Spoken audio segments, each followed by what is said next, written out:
is yours. All right, thank you. So Farm to Feed, food systems for the future. We are Africa's online marketplace for imperfect and surplus produce. Let me first take you to the problem. So globally, almost 1/3 of food produced is lost and wasted. And when we zoom in sub-Saharan Africa, nearly half of fruits and vegetables never reach the market for consumption. This poses a huge problem on 3 different levels. Of course, the economic impact, Kenya loses 1.5 billion annually due to post-harvest losses.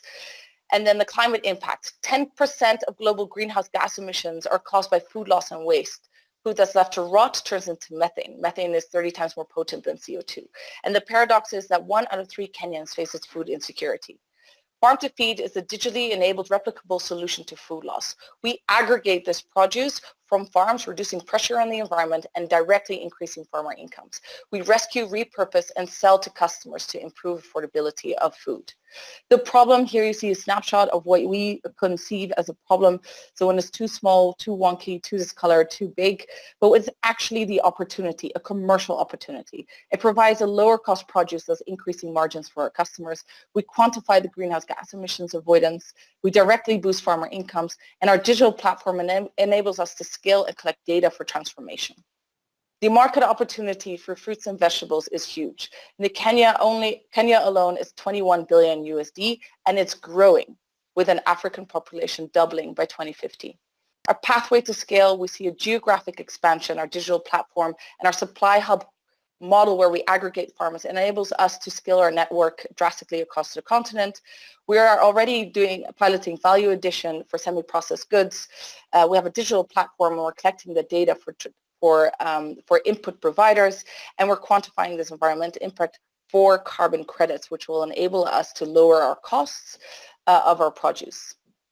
Quickly through our key commercial achievements to date, we've had an annual revenue last year of 125,000 with a 19% gross margin. This is at small scale, and we can see that at larger scale we can improve our gross margin to 30 to 40%.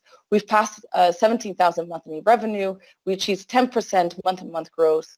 Our customer portfolio includes most influential food businesses, and we're saving our customers 20 to 50% on their produce.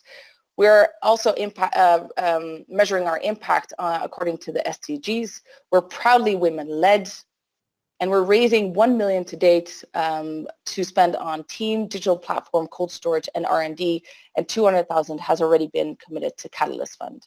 Our partners below, thank you very much. I think I'm running out of time, so welcoming your questions. Perfect, 3 minutes.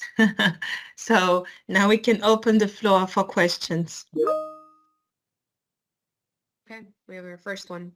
Who provides the food quality assurances as the nutritional value differ across regions and markets? So we are food safety, we are certified, so we have a HACCP certification and working toward BRC certification.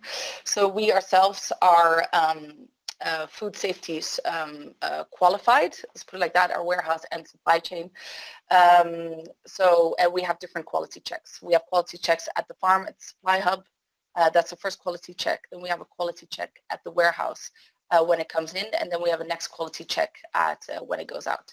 I think what's really important to understand is the produce that we are rescuing from farms, it comes from the same farms that you and I eat the grade 1 produce from. So the broken carrot comes from the same farm as the whole carrots. It's the same input, same soil, same farmer, everything exactly the same. We are only really focusing on the things that they cannot sell. And in a country that's so dependent on small farming, between 10 and 50% of the harvest will look different, and therefore will leave the human food chain. I hope that clarifies. How do you aggregate from farmers? So we use supply hubs. So we establish supply hubs, as we call them, and a supply hub is managed by a supply hub coordinator.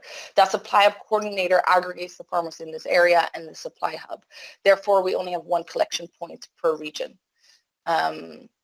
And then we have a lease-based fleet. We have an asset-light strategy. So we have our trucks collect the produce, fill up the produce, and brings it to the warehouse.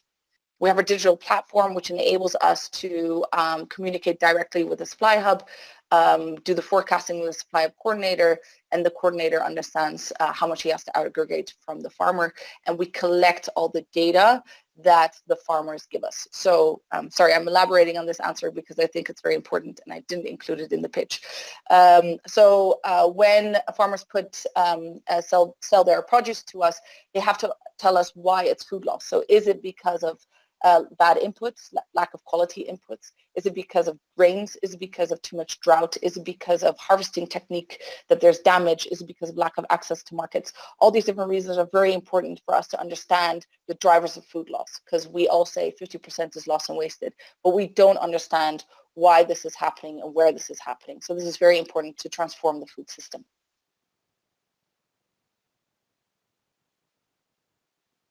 Okay, one big one. Business model. Please elaborate on that. So we're a B2B marketplace. So we aggregate and buy from farms at around 50% of farmer gate price. And we sell this to our customers. So currently it's buying and selling as a marketplace.